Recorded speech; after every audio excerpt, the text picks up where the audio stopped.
Christmas had always meant one thing to me: family. For 36 years, I never missed a Christmas with my daughter, Lily. It didn't matter if I was working double shifts, driving through snowstorms, or barely making ends meet after my wife passed away. I always showed up. So when my phone rang 5 days before Christmas, I smiled before answering. "Hey, sweetheart." There was silence, then a quiet sigh. "Dad, can we talk?" The words hit differently. Parents know. You spend years learning your child's voice. You know the difference between excitement and fear, between happiness and hesitation. I set my coffee down. "What's wrong?" Another pause. "I think it would be better if you didn't come for Christmas this year." Everything around me became strangely quiet. I looked out my kitchen window as snow drifted across the backyard. "I'm sorry," I finally said. "I don't think I heard you." "You heard me." Her voice cracked. "Mom's husband is going to be here." My ex-wife had remarried 2 years earlier.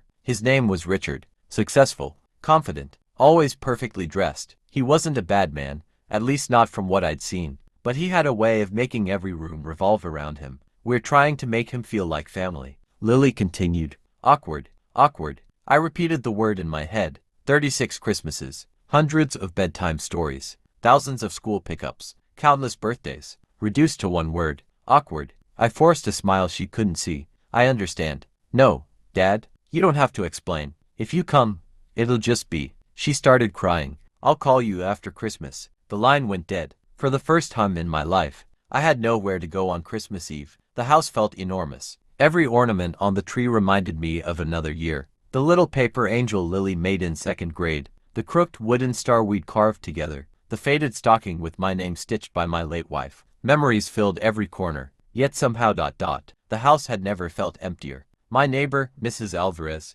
noticed my lights were still off on Christmas Eve. She knocked carrying a plate of cookies. "You all right?" I smiled. "Just taking it easy this year." She studied my face for a moment. Then she handed me a flyer. "Our community shelter is short on volunteers tonight." I looked at it. "Serve Christmas dinner. 6 p.m. Something inside me whispered, "Go." The shelter buzzed with life. Children laughed while decorating paper snowflakes. Volunteers hurried between tables carrying steaming plates. The smell of roasted turkey filled the room. No one asked why I was there. No one asked where my family was. They simply handed me an apron. For the next 4 hours, I carved turkey, refilled drinks, played checkers with an elderly veteran, helped a little boy fix a broken toy truck using duct tape and determination. He looked up at me with the biggest smile. "You're really good at fixing things." I laughed. "I've had a lot of practice." As dinner ended, a young reporter entered with a cameraman. "We're doing a story about people giving back this Christmas." The shelter director pointed toward me.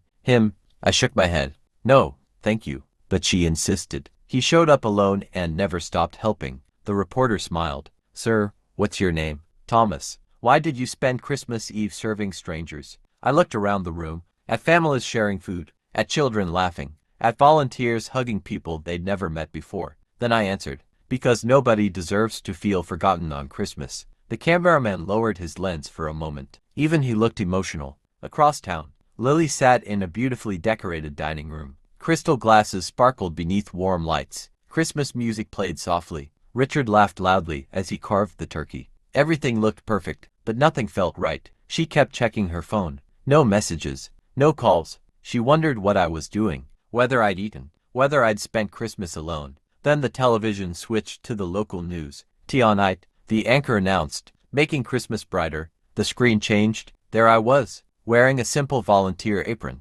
serving mashed potatoes, laughing with children, helping an elderly man into a chair. Then my interview began. Nobody deserves to feel forgotten on Christmas. The dining room fell silent. Lily stared at the screen, her eyes filled with tears. Richard slowly set down his fork. Even my ex-wife looked away. The reporter continued. When asked where his family was tonight, my face appeared again. I smiled gently. "They're making memories. I hope they're having a wonderful Christmas." No bitterness, no blame, just love. Lily burst into tears. She grabbed her coat and ran for the door. "We'd like to introduce you to one of the quiet heroes, Dad." At exactly 12:17 a.m., my phone rang. I answered immediately. "Dad." Her voice trembled. "I'm so sorry. I didn't speak. I'm coming to see you." I looked outside. Fresh snow covered everything in white. "You don't have to drive tonight." "I do." "I should have never asked you to stay away. I thought keeping everyone happy meant choosing sides. I was wrong." 40 minutes later, headlights turned into my driveway. Lily stepped out of the car. She wasn't carrying presents. She wasn't dressed for a party anymore. She was simply my little girl again. The moment she saw me standing on the porch, she ran. She wrapped her arms around me tighter than she had since she was 12 years old. "I'm sorry," she whispered over and over. I hugged her back. "There isn't anything to forgive, but I hurt you. You made a mistake. I made plenty when I was your age." She looked up at me. "Why didn't you tell the reporter what happened?" I smiled. "Because Christmas isn't about proving someone wrong. It's about leaving room for people to come home."